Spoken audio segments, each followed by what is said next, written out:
How's it going, guys? Welcome to VFG Movie Reviews, and this is my review of John Wick Chapter 2. Guys, this is a part of our John Wick Attack of the franchise, where we are covering all the John Wick movies leading up to Ballerina. Guys, if you could, give us a like, give us a subscribe, help us grow. Thank you so very much. Now let's get right into this review. This was a cool movie.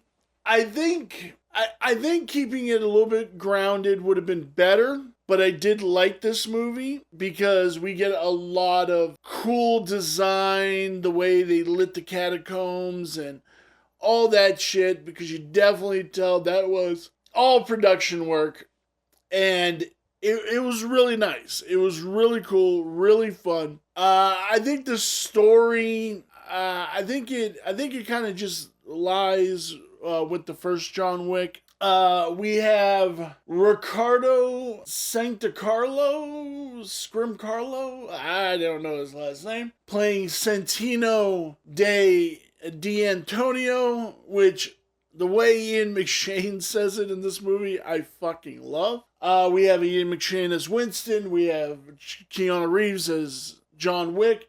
We have Ruby Rose as Eris, and she's fucking badass.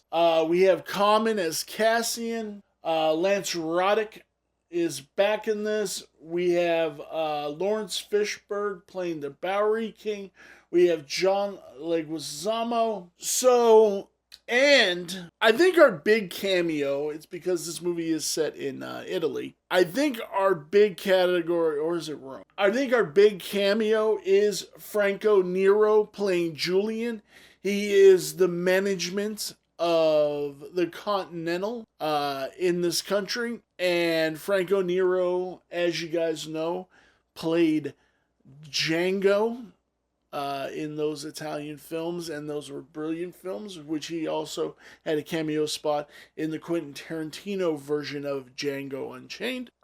So we get a little bit of backstory about John with the marker. It is a blood marker. This is what he used to help get himself out of the business.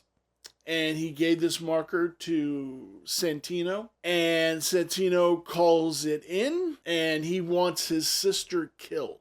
Now, John goes around. First of all, he's like, I don't want to fucking do this. Don't ask me to do this. I'm out. I'm done. Santino burns his house down, destroys the last thing that him and his wife had together. So now he's like, you're totally going to fucking die. I'm going to do the job because we follow the rules. But as soon as I do the job, I'm going to come after you. And Santino knew that. Because Santino fucked up in the first place. And he was in the wrong. And John had every right to do this. And we jump forward to John going after the sister. The sister actually is like, I am not doing this. I am going out on my own accord. And she gets in the tub and she slits her wrists, and after she dies, John shoots her in the head to fulfill the contract, and now he is on his way to kill Santonio Diamante. And he chases him all the way down to the Continental. We all know the rules. You are excommunicado if you do any business on Continental grounds, and Santino coaches antagonizes John, and John shoots him right in the fucking head, and John knows exactly what he did. John is officially excommunicado.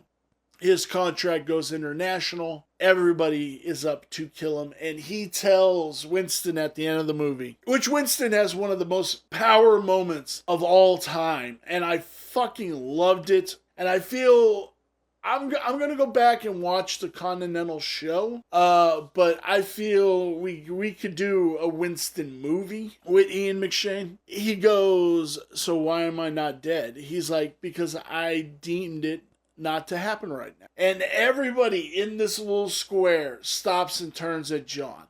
They were all working for Winston. And it's such a power play. And they all walk off, and him and Winston finish his conversation, and he goes, "You have 1 hour." And John and his dog go running off. Winston calls it in, and in 1 hour, all the killers are going to go after the Baba Yaga. I liked this story. I liked that we got John to this point. I feel the third movie could have been the second movie, and then the third movie would have been him going after the high table. But I dug what we did in this. It was really cool. It was really fun. There were some great scenes. The Bowery King played like Lawrence Fishburne, that he runs all these homeless dudes that are his eyes and ears.